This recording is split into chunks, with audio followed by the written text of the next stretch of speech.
We are going to finish off the halachot of Muktzeh today, and B'ezrat Hashem we'll start with the halachot of Purim. We only have 4 weeks until Purim. We have to start getting at least those halachot in before the Chag. So we're going to end off the halachot of Muktzeh. We got to the Kli Shemelachto Leheter, which we said is a tool, is a vessel that is used, that is permissible to use. So we said the halacha is with this, is that any item that is considered a Kli Shemelachto Leheter, which we'll go into a little bit more depth into today, as to what exactly is a Kli Shemelachto Leheter. They're items that we are allowed to use on Shabbat. There's nothing inherently forbidden with these items. So, for example, chairs, tables, utensils, books, all of these things, we're able to move them for any purpose that we may need. And we're even able to move them for their own protection, for protection from the sun. All of this would be permitted. The only caveat is that one is not allowed to handle them for no reason, for no purpose. Again, we mentioned that one of the reasons why Muktzeh was established is so that people would not carry aimlessly and accidentally carry from one domain to another domain. And because of that, the sages decided that they implemented the rules of Muktzeh. And if that's the case, then they were wary that people would carry aimlessly, even if it's a permitted item such as a book, a table, chairs, utensils, and would accidentally carry from one reshut, one domain, to the other. And for that reason, they put a safeguard even on these permissible items, even on these items that would seemingly have been no problem. Nonetheless, we're saying that they are permitted with the guidance that you're not going to aimlessly carry them. So if someone decides that he wants to make friends with his spoon and he wants to carry it everywhere, well, that can be considered muktzeh and not allowed on Shabbat. But when he's eating, he's allowed to use that spoon. So if one person sent another person to go get an item, I told my son, I need a knife, go bring me a knife. Instead of a knife, he brings me a hammer. I don't know, he was hard of hearing or he thought it was going to be a good joke, and he brought me a hammer. Now that hammer we know is muktzeh.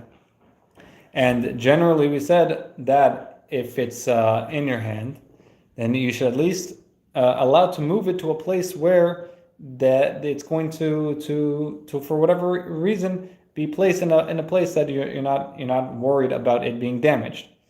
So if that's the case, then over here when he accidentally brought me the hammer, he technically should place it down on the nearest place where it's not going to be damaged or interrupt anything, and go ahead and go bring that other item that I needed. And so since he brought an item that was not needed, if it's going to cause damage, whether to the item itself or to another person, he can go ahead and place it wherever he found it or in another place that would not have been, that would not create damage. But if it's for whatever reason it wouldn't have been an issue, he has to leave it there and go and bring whatever I need at that moment. So tables and chairs, standards, all of these things, there's no prohibition to them. They're Kli Shemelachto Leheter, but of course you shouldn't go ahead aimlessly carrying a table or a chair for no purpose. The exception to this is any Torah book, Torah, Sfarim, halachot book, books, even in English, even books in English, but about the Torah, about halacha, about Judaism. All of these are able to be handled, even for no purpose. If someone, wants to start lifting weights with some of these books, then of course that's not it's not proper honor, it's not the proper kavod that is supposed to be used to these books, but nonetheless he has not done anything wrong Shabbat-wise, Muktzeh-wise, because a Torah item, a books of Torah, a literature of Torah, has no Muktzeh on it at all, and that means even if he's caring for no purpose, he has not done any prohibition. The only exception to this, and it's not so applicable to us, but it's more applicable to people in Jerusalem, people that live in walled cities from the times of Yehoshua ben Nun, is that sometimes Purim will fall on the 15th of Adar, which is Purim for those places that were surrounded by a wall during the times of Yehoshua ben Nun or Jerusalem or Shushan. I don't think anyone really lives in Shushan nowadays, especially with what's happening in Iran. But if there are, on those years, Shabbat, the 15th can fall on Shabbat. And if the 15th falls on Shabbat, there is a rabbinic prohibition from carrying a Megillat Esther, a Megillah, a scroll of Esther that was written for the sake of the mitzvah, at all. And so it becomes Muktzeh. So one's not allowed to touch it only on that Shabbat, because no one wanted a person to accidentally walk with it through the streets, through a domain. And on that Shabbat alone, we're wary of that. But in every other Shabbat, and in places that don't celebrate Purim on the 15th of Adar, then there's never never a time to be worried about it. And therefore, a scroll of Esther is in those places never Muktzeh, or the rest of the year is never Muktzeh. And therefore, if someone wanted to read it on Shabbat, there's no issue. Only if Purim happened to fall on a Shabbat would there be an issue. Again, not so applicable to us here in the States. Any place really outside of Israel and any place that's outside of these walled cities would not have any issue with that. But it's just an interesting halakha, especially with Purim coming up, that we can take a look at that. Okay, foods and beverages. So as we've mentioned, that as long as they're edible by Jewish people, then they're not Muktzeh. And that includes even foods that are otherwise sealed. So closed water bottles or sealed plastic bags with potato chips in them. As long as one is allowed to eat those foods, and of course we know that you're allowed to open the water bottle, you're allowed to open the plastic bag, different halachot, whether for Ashkenazim or for Sephardim. We'll Bezrat Hashem get into that later on. But nonetheless, it's permissible to eat from that food, and therefore all of those items are permissible to move. Now, we've mentioned frozen food or raw food that would be inedible is Muktzeh at that point. So we talked about last week raw fish that is not edible. So there's some types of raw fish that are edible, and then it wouldn't be Muktzeh, but raw fish that is not edible, raw or any other raw potatoes, raw chickpeas, all of these items are considered Muktzeh, and one is not allowed to move them for whatever reason, unless it's again tzarech mekomo, tzarech kufo, and we talked about that, especially since some of these items are considered Muktzeh mechamat kufo, which even for tzarech kufo and tzarech mekomo you're not allowed to move.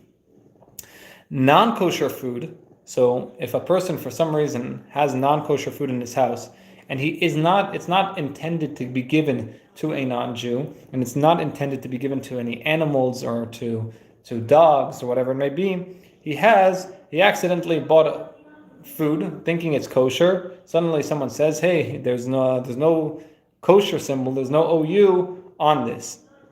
At that point, if it's not kosher, it becomes Muktzeh mechamat gufo, and it may not even be handled letzorech gufo, letzorech mekomo. It cannot be handled for its own sake, for permissible use, nor for the place that it's sitting right now. With, of course, we're talking about again to move it with your hands. If you wanted to move it with your body, that's something else, or moving it with your leg, whatever it may be. Those are permitted items, but nonetheless, if someone finds that they have non-kosher food in their house, and and they don't intend to do anything with it. It wasn't purposefully bought. Meaning, again, he accidentally, and this happens multiple times. You buy a brand, suddenly you realize that brand is no longer kosher. What happens if it's no longer kosher?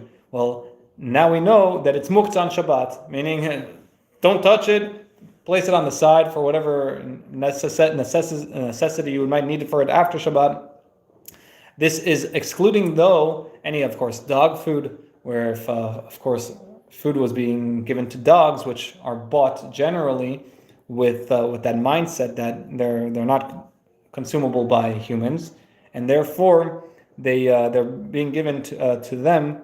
Then it doesn't have to be kosher in that sense, and therefore you can give it to them. Again, you'd have to, with dog food, there's the issue of milk and meat. You want to make sure that it's not they don't have milk and meat cooked with them. I don't really know the kosher guidelines on which dog food or which cat food are allowed, but there are some restrictions on that. Nonetheless, if you had dog food, that's not muktzeh, because that's the intended purpose is for the dogs. But if you had food intended for human consumption and you found that it was not kosher, that is muktzeh, and you would not be allowed to move it. Similarly, in Israel, where they sometimes have fruits and vegetables that need to be tithed before eating, those items that are those fruits and vegetables that were not tithed beforehand, you're not allowed to tithe them on Shabbat. That's considered fixing the item. You're not allowed to fix on Shabbat.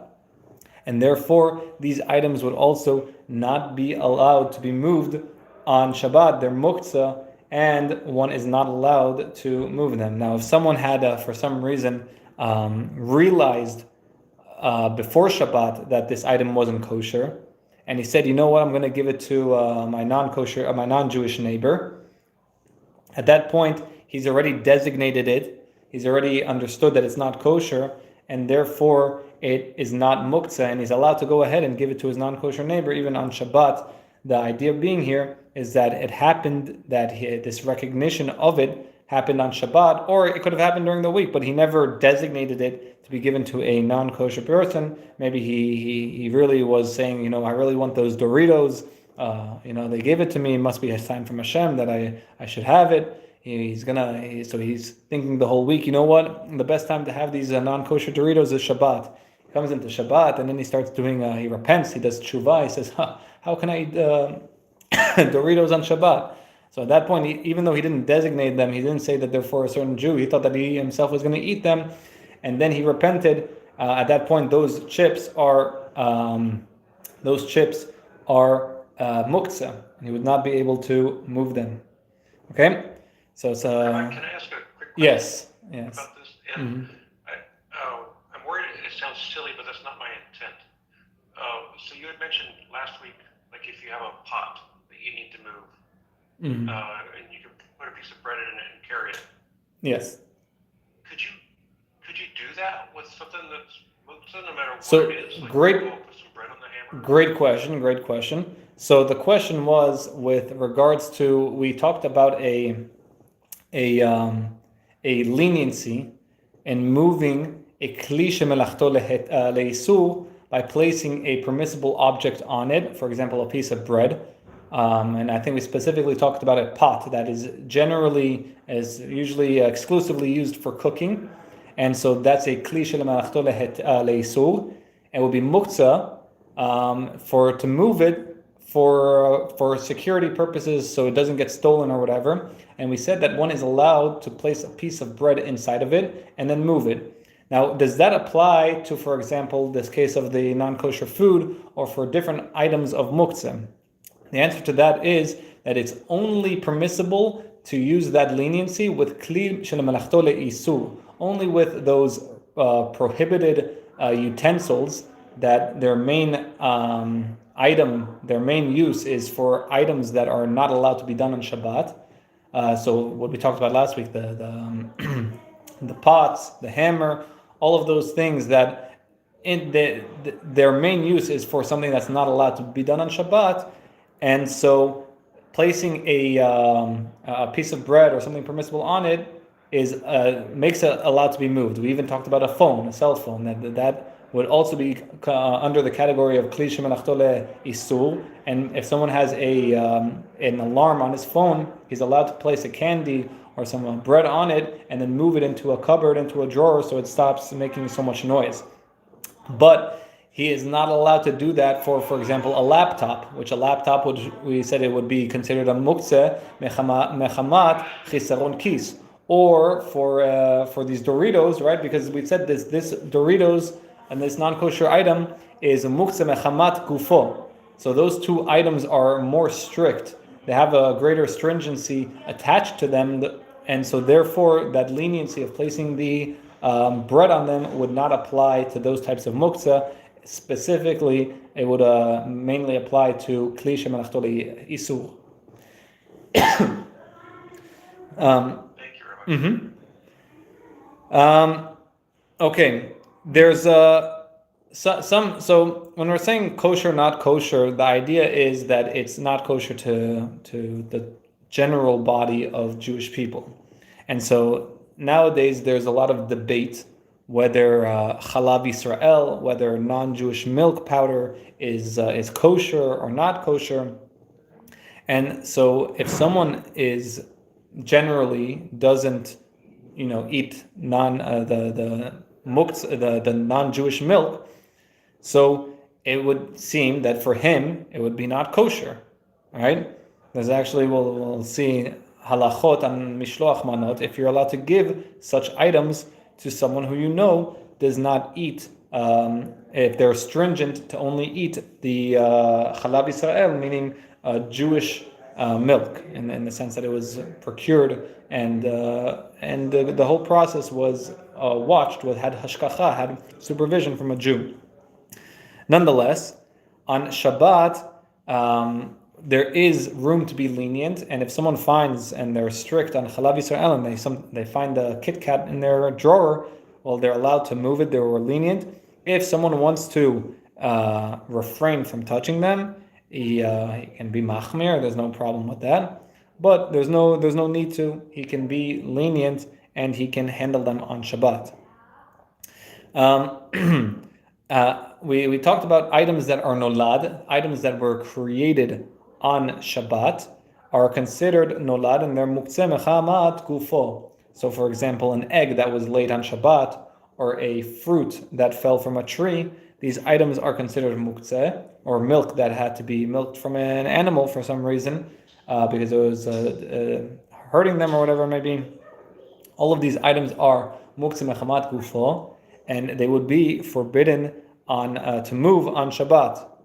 Nonetheless, there is a leniency that if for whatever reason a child needs to eat and they're not accepting anything and they want that fruit that fell from the tree, at that point a mother is allowed to pick it up and give it to the child if they need to eat it. This is specifically with children, but not necessarily. It's not the same.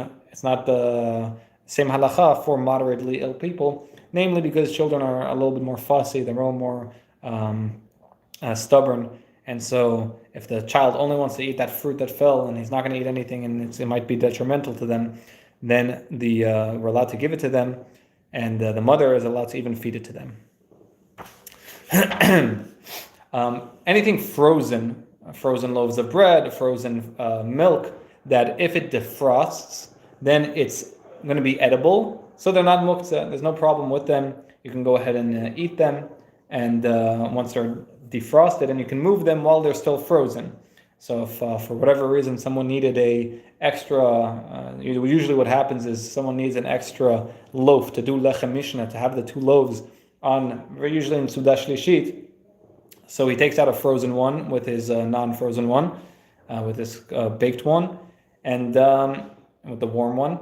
And he does the lechem mishnah, so you're allowed to move it. There's no muktzeh on it, because if you were to leave it outside and it would thaw, you would be able to eat it. So at that point, there's no problem with that. If cucumbers were sealed in a jar in order to pickle them, the jar may nonetheless be handled on Shabbat, because even though someone's not really necessarily going to be eating them in their non pickled state, nonetheless, since they're edible, even at that stage, then it's a edible item and it's not considered muktzeh. It's not muktzeh in the sense that it's a Kli Shemelachto Leheter, in that it's sorry, cucumbers are not. Sorry, I take that back. They're not muktzeh because they're food. Garments and towels. They're not necessarily inherently muktzeh. They're Kli Shemelachto Leheter. And so if one has any intentions for using them, for wearing them, he may use them, he may put them into a laundry hamper. And all of these necessities are allowed to be done with garments and towels. If for whatever reason a talit would be torn or would be found to be not usable anymore, then we say for sort of people that are relatively wealthy, meaning nowadays most people are considered wealthy, especially compared to previous generations.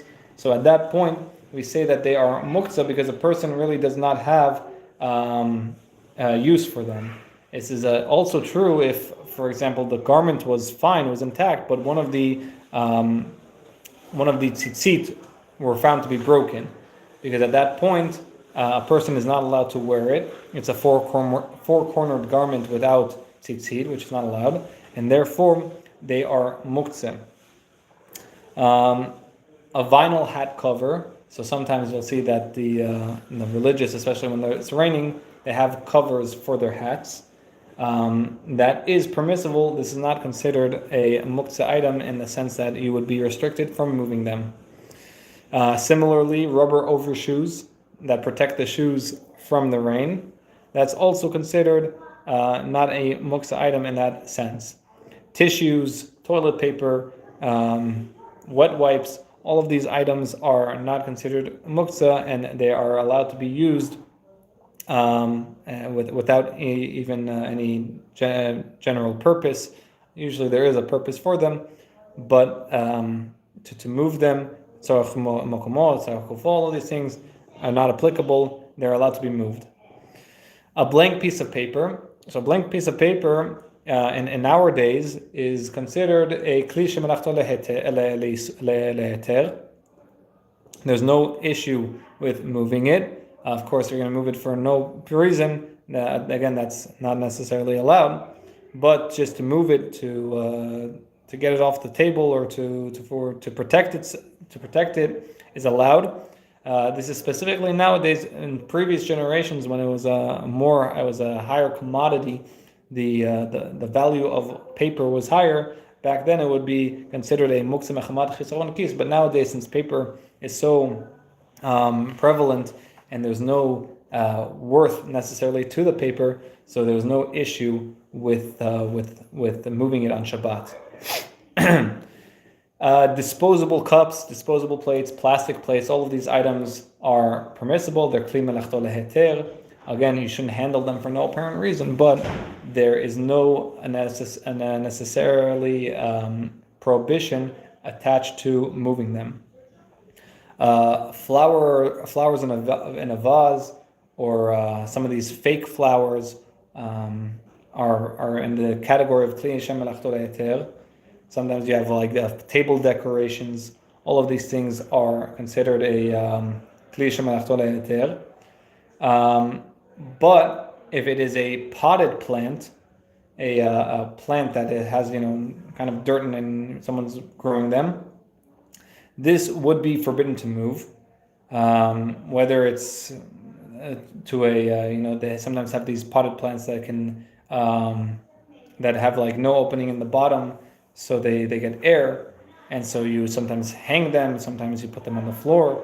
So sometimes whether it's an earthenware vessel or a metal vessel, in all these situations, it would be prohibited to move them. But there's no issue with walking past them, or in general walking past any kind of planted object, planted herbs, planted shrubbery, planted trees, and to walk past them. This would just be a titul min asad, meaning even if you moved, if you're walking against bushes, right? It's fine, because it's titul min asad. You're not doing it with your hands. and your body's just doing them, moving them. Smelling fragrant herbs. So even though the flowers may be in water or maybe planted, we said we're not allowed to move them, and we're not allowed to take them away from the ground. Of course, that would be uprooting, that would be plowing. But one is allowed to go ahead and smell them. So if there's a nana or some kind of herb, hadassim, myrtle, whatever it may be, still in the roots, still in the ground, and he wants to go and smell them and make a blessing, he can go ahead and make the blessing, make the blessing and smell them. Should just take care not to pull them out. Last week we talked about cigarettes. We said cigarettes are considered a Kli Shemelachto Leheter, and they're Muktzeh. Nonetheless, if you had a candy cigarette, I guess sometimes they made those cigarettes into like candies, bubble gum or whatever it may be, those are not considered Muktzeh. They're fine. They're considered food. They're edible, and we don't suspect that people might think that it's an actual cigarette and that he's carrying an actual cigarette.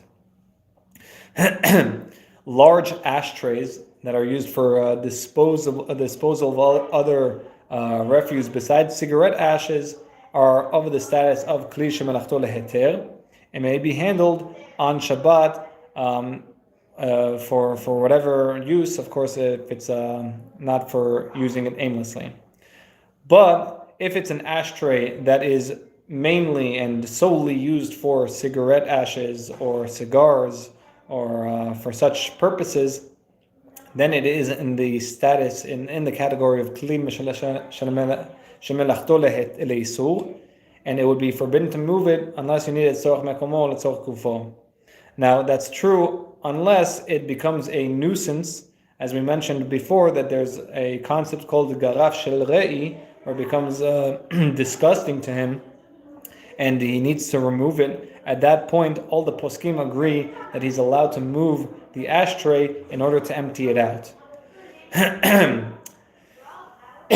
Telescopes and binoculars, these are not Muktzeh items. Of course, a telescope that isn't electronic or that doesn't need to be plugged in, if there's some kind of eclipse or some kind of asteroid, you can go ahead, take it out and use it on Shabbat.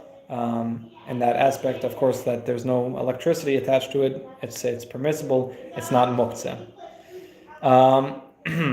We mentioned cameras. Cameras are considered Muktzeh, depending on what kind of camera and according to the individual. It could be in the category of Kli Muktzeh mechamat chiseron kis. If it's a very valuable camera, it could be in the category of Kli Muktzeh mechamat chiseron kis, and therefore have all of the restrictions attached to it.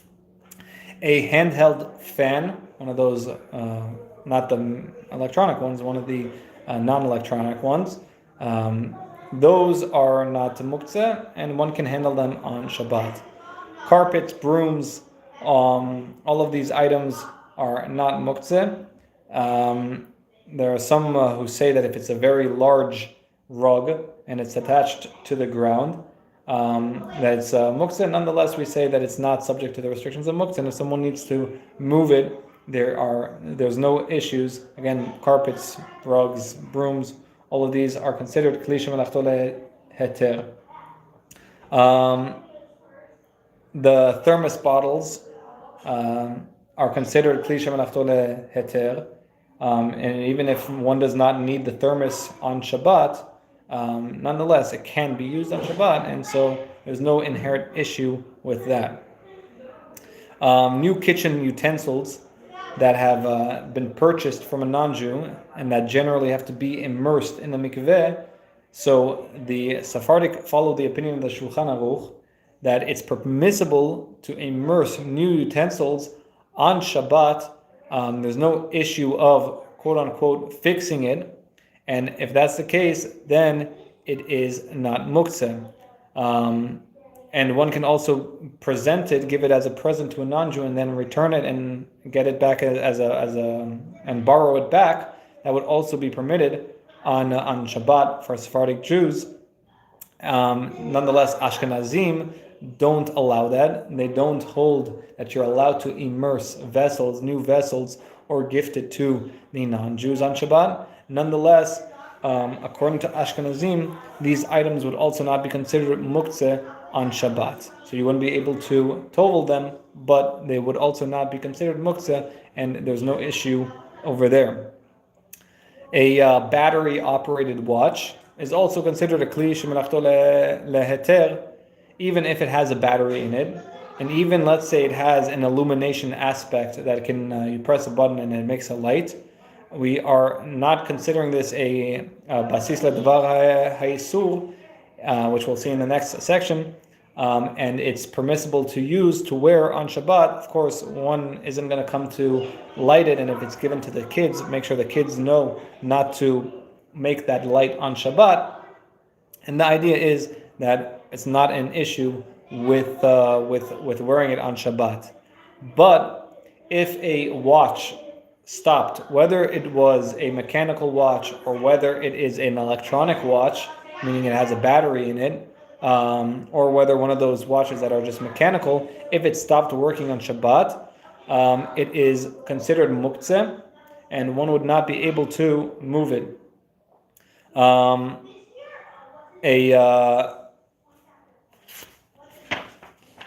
That is basically covers the body of the halachot for Kli Shemelachto Leheter.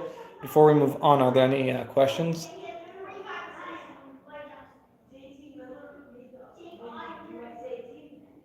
Okay, if not, we will continue on.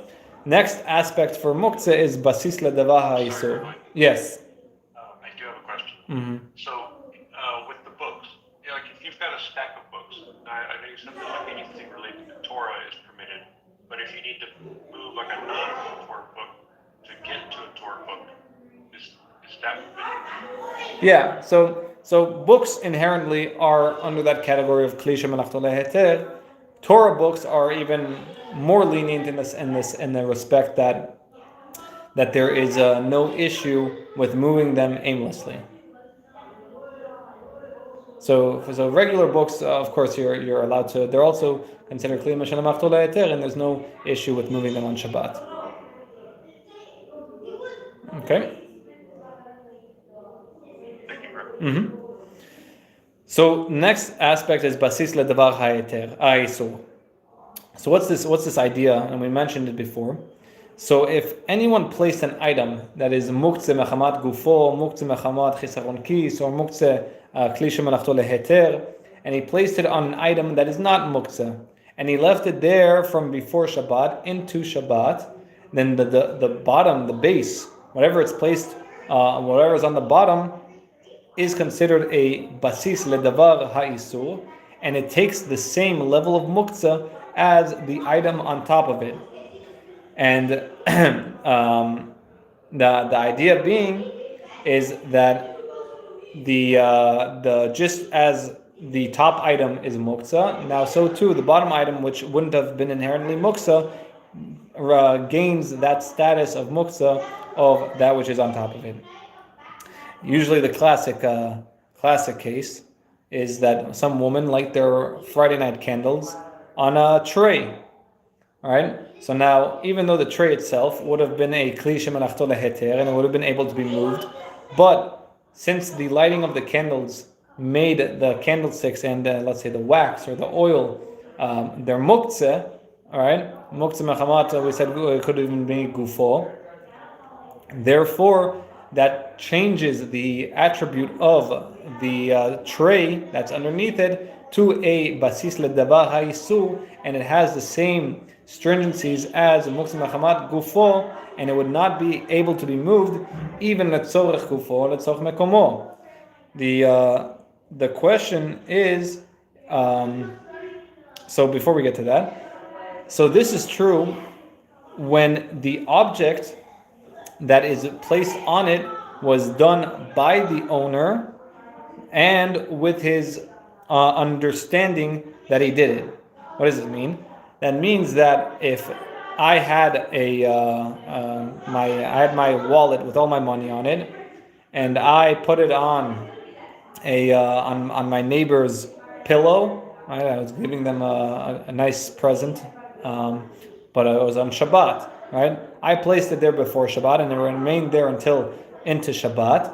So because I did it and I put it on his item, so that doesn't make his pillow now a basis ledavar isur, because I put it there and his item shouldn't get forbidden because of my action.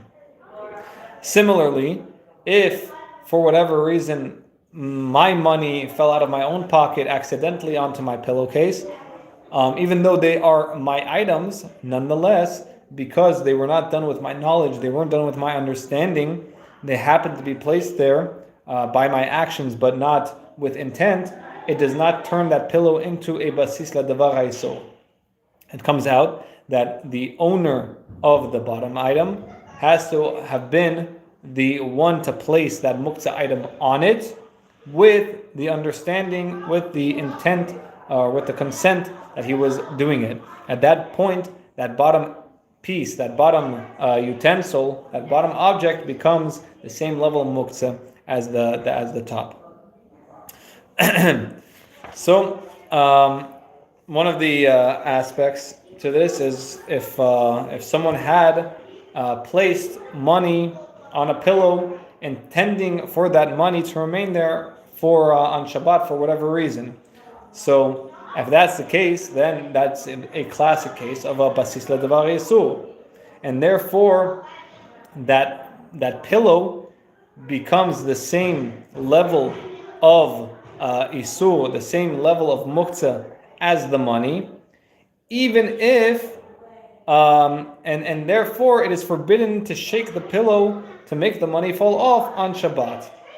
And so even if a non-Jew comes and removes the money from the pillow, or for some reason the pillow, the money fell off the pillow, nonetheless the pillow itself remains in that status of muktzeh until Shabbat ends. The next Shabbat it goes back to being a regular Kli Shemelachto Leheter, no problem there. But that one Shabbat that it became a Kli basis ledavar isur, that had that muktzeh item on top of it into Shabbat, and for a duration of the Shabbat, at that point it becomes a basis ledavar isur. Even if that item is taken off of it, it is nonetheless forbidden to use it, to move it for any purpose. If someone was worried that someone's going to steal the money from him, then he's allowed to do what's called titul min hatzad. He can indirectly, I guess, kick the money off or move it with his body. That's not an issue. And so if of course he tilts the pillow with his feet or whatever, and it happens to fall off, that's allowed, at least in order so that no one will steal the money. So we're saying if two items were placed on the pillow now, instead of just having one item, with just having the money, there was the money, but then there was also a piece of bread. Now that the piece of bread was on there, it no longer is just a kli. It only does not become a basis ledavar ha'isur. It now has a permitted item and a prohibited item on it, and so becomes a basis ledavar ha'isur ve'hamutar, a base for both a permitted and forbidden item. And at that point, it does not become forbidden to lift. So where you would see this come in play is drawers, right? Generally, drawers can sometimes have in them money, a baking powder, things that you would not, flour, whatever it may be, things that you don't need on Shabbat. It could have a telephone, whatever may be in it. And so, but it could also have within it items that are permissible, maybe forks and knives, plates, whatever it may be. Now, if the drawer is strictly muktzeh items, then you're not allowed to even open that drawer on Shabbat. That drawer is a basis ledavar ha'isur that has the muktzeh items in it, and the drawer and it was placed in there by the owner with intent, with the understanding from before Shabbat into Shabbat, then we say that drawer is Muktzeh, and one is not allowed to open or close it on Shabbat. Of course, what we're talking about with the hands, if he bumps into it and closes it so that people don't walk into it, that would be allowed. But to go ahead and close it like you would normally open or close it, that is forbidden. And even if you would say that it is a Kli Shemelachto, it's a basis ledavar ha'isur mutar, we generally look at what is the most valuable item in there, and that would give the status of the drawer. So if I have a drawer full of forks and knives, and there happens to be some matches in there, so that's a normal case of a basis ledavar ha'isur mutar, because the forks and knives are outweighing the matches to make that drawer now forbidden to use. But if I had a drawer with forks and knives, and then I had my laptop in there, well, my laptop outvalues the forks and knives, and so it changes that drawer. Even though they have both a permitted item and a prohibited item, the value of the prohibited item outweighs the permitted item, and therefore it turns it into a basis ledavar ha'isur. So if so in those cases where you have a basis ledavar ha'isur va'mutar, then if I were to take the good item, the permitted item, away, what I have done is I have changed it from a basis ledavar mutar va'isur, a base for both a permitted and a forbidden item. When I take away that permitted item, now it just becomes a basis ledavar ha'isur. It becomes a base for a prohibited item. This is called mevatel kli mechamato. This is considered in the terms of the Gemara that you have nullified the name of the kli, of the vessel, because of your action. Meaning that once I remove, let's say I had that drawer with forks and knives, and I had matches in there, and I took out all the forks and knives, so now no longer is that drawer a basis, a base for both permitted and forbidden items. It only is holding prohibited items, matches, and therefore it turns the drawer into a Muktzeh item. The drawer now only holds Muktzeh items, so the drawer itself is a Muktzeh item, and I've nullified, I've taken it out of the hagdara, the status of a permissible item, and I've turned it into a prohibited item. This is not allowed on Shabbat. This is prohibited to do on Shabbat. This is why when we mentioned earlier that if someone's eating nuts or peeling eggs on Shabbat, he cannot do it into a empty bowl, empty plate. He would need to make sure that there are some other items, edible items, or on the shelves themselves, there's some flesh of the nuts or of the eggs themselves, in order to make it not considered strictly Muktzeh items that are being placed on a permissible item.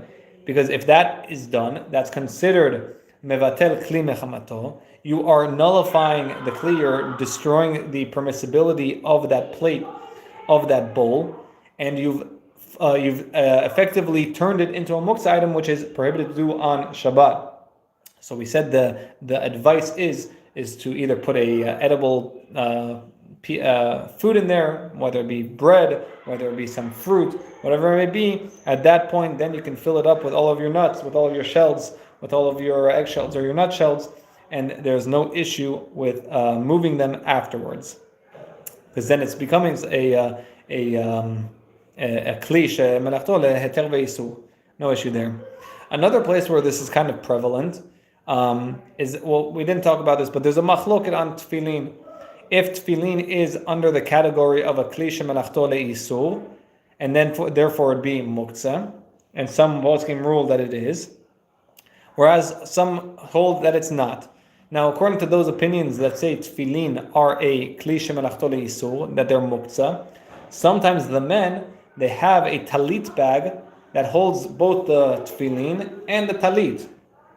Now on Shabbat, so this talit bag, this bag is a basis ledavar isur ve'amutar. It is a base for both a prohibited item, namely the tefillin, and a permitted item, namely the talit. Now, someone on Shabbat wants to go ahead and put on his talit. What happens? He takes out the permitted item and he turns the talit bag into a basis ledavar isur, and he's mevatel shem kli on it. He's mevatel kli mechamatom, which we said is prohibited to do on Shabbat. He's nullifying the kli. He's making it into a muktzeh item. So what's the eitzah? What's the advice? Similarly, like what we said for the eggshells or the nutshells, what should he do? He should place some kind of item, permissible item. Of course, you shouldn't be placing food into necessarily the talit bag unless you bring candy to the children. Then, of course, if you have candy in there, that would make it into a basis ledavar isur mutar. Or you can put a sefer, a siddur, a tefillin, whatever it may be, place it into the bag. Therefore, it's no longer designated as a basis ledavar ha'isur. You wouldn't, when you take out the talit, now it's a basis ledavar ha'isur va'mutar, and you can go ahead and move it and take out the talit. And you want to make sure that you do this before you take out the talit. Electric blankets. Electric blankets are actually permissible to use on Shabbat if you, for whatever reason, had left it on Shabbat, and it's not going to be taken out of the cord, or I guess maybe if it's battery powered, that you're not going to be able to turn it off for whatever reason. At that point, you are allowed to use it. Of course, you're not allowed to change any of the settings, and it's not considered a basis ledavar ha'isur. Let me just finish off. We mentioned that mitzvah items are also muktzeh, so anything that is a mitzvah item, lulav, shofar, when it's specifically used that day for a mitzvah, any decorations of the sukkah, any of those items would be considered muktzeh and not allowed to be moved. Just two more halachot, and then I'll open it up for questions. Something that is a wet piece of clothing that was placed into the dryer before Shabbat, even though you play, and of course the dryer it's not going to turn any lights or any noise. If you were to open it, this is permissible to remove them on Shabbat. This is not considered muktzeh, even though you placed it in there and kind of took it out of your mind. Nonetheless, those are allowed. You're allowed to take them out of the laundry if you need it. Last kind of more important understanding is that is if a child is holding a muktzeh item. So if a child is holding a muktzeh item, depending on that child's age, he can become a basis ledavar isur. He becomes a base for something that's prohibited. So if a child picks up a stone from the floor, the stone is muktzeh mechamat gufo, and if he picks it up, then the child becomes that base for a prohibited item.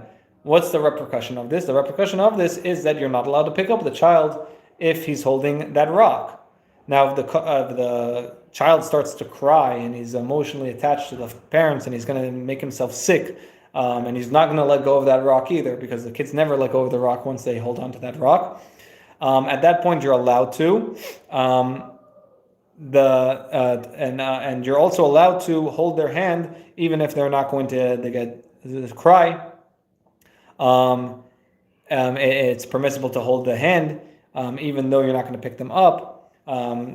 Even though the child is holding something, even if it's muktzeh like money, the child found like $100 bill, and you told the child, hey, listen, go pick that up, so bring it back home, and then you start walking with them with their hand. You're allowed to hold their hand. Their hand isn't considered holding them, but if you were to actually carry them, that would be not allowed. So if the child is holding money or the child is holding a stone, you would not be able to pick them up to move them. I guess the last piece, since we did have a couple of weeks ago, was snow and hail. Snow and hail is not considered muktzeh, even though we would consider quote unquote nolad. Some people would say that it's nolad. The vast majority of poskim say that's not nolad. There's no issue with that, and therefore, if it were to snow, you're allowed to move the snow. It's permissible to make snowballs, I guess, and throw it at people, and no issue on that. Okay, I will open up the questions now.